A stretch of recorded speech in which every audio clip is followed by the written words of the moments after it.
salah satu badan hukum di Indonesia yang mana bertujuan untuk memberikan perlindungan kepada seluruh tenaga kerja di Indonesia.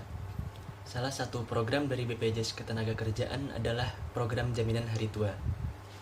Jaminan Hari Tua atau yang dikenal dengan sebutan program JHT merupakan program yang bertujuan untuk memberikan sejumlah uang tunai kepada seluruh peserta BPJS Ketenagakerjaan ketika telah memasuki usia pensiun, mengalami catat total, ataupun telah meninggal dunia. Jumlah uang yang diterima oleh peserta BPJS Ketenagakerjaan berasal dari pembayaran iuran yang dilakukan oleh tenaga kerja dan juga perusahaan tempat di mana peserta tenaga kerja tersebut bekerja. Besar iuran tersebut disesuaikan dengan penghasilan para tenaga kerja peserta BPJS. Salah satu kebijakan terbaru BPJS Ketenagakerjaan yang tertuang pada Permenaker nomor 2 tahun 2022, ada satu hal yang menjadi sorotan bagi para peserta BPJS Ketenagakerjaan, yaitu masalah pencairan jaminan hari tua, yang mana pada kebijakan terbaru pencairan jaminan hari tua akan diberikan ketika peserta sudah memasuki umur 56 tahun. Setelah mempertimbangkan banyaknya program jaminan sosial untuk para buruh, khusus jaminan hari tua dikembalikan kepada fungsinya, yaitu sebagai dana yang dipersiapkan agar pekerja di masa tuanya memiliki harta sebagai biaya hidup di masa yang sudah tidak produktif lagi. Menteri Tenaga Kerja Ida Fauzia mengeluarkan Peraturan Menteri Tenaga Kerja tahun 2022 tentang tata cara dan persyaratan pembayaran manfaat jaminan hari tua. Dalam aturan itu dijelaskan bahwa dana JHT baru bisa dicairkan saat pegawai berusia 56 tahun atau memasuki dana pensiun. Skema tersebut dibuat untuk memberikan perlindungan terhadap para pekerja agar saat hari tuanya para pekerja masih mempunyai dana untuk memenuhi kebutuhan hidupnya. Jika mereka mengambil semua dalam waktu tertentu, maka tujuan tersebut tidak akan tercapai dan terpenuhi. Masyarakat umum, khususnya para pekerja, dibuat geram dengan keluarnya Permenaker nomor 2 tahun 2022. Sejumlah protes pun dilayangkan oleh serikat buruh dengan berbagai cara. Salah satunya lewat petisi. Sebanyak 342.000 orang sudah menandatangani penolakan terhadap Permenaker baru tersebut. Inisiator gerakan Suhari Ite mengatakan kebijakan itu jelas bertentangan dengan semangat mensejahterakan rakyat.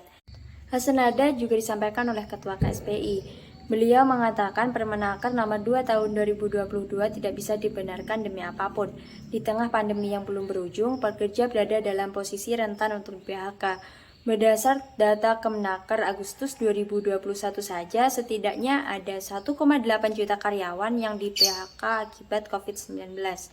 Artinya mereka butuh dana JHT untuk bisa menyambung hidup. Bayangkan jika mereka harus menunggu sampai usia 56 tahun, lalu mereka harus makan apa? Berdasar informasi terbaru, penolakan yang dilayangkan ke SPI akan bermuara pada demonstrasi di depan gedung Kemenaker.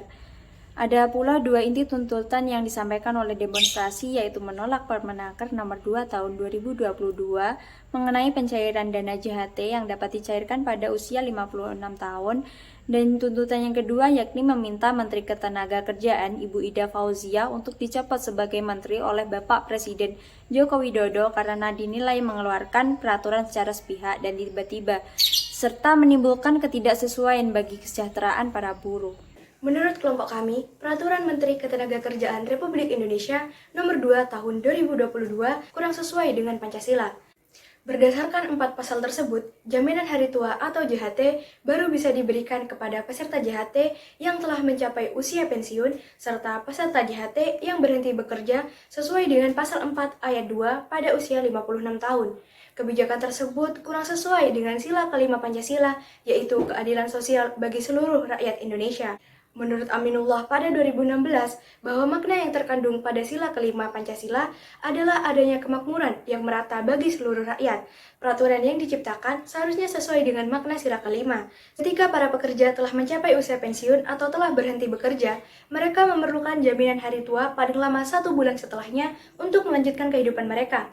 Dilansir dari CNN Indonesia, sebagian dari mereka berencana menggunakan jaminan hari tua tersebut untuk menjadi modal dalam membuka usaha. Dengan membuka usaha, mereka dapat tetap menjaga kelangsungan hidup mereka. Mulai dari kelompok buruh, anggota dewan, dan juga masyarakat di sejumlah daerah menolak aturan tersebut.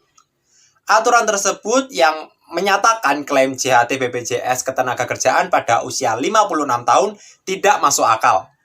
Menanggapi persoalan itu, Ombudsman Republik Indonesia menawarkan 3 solusi.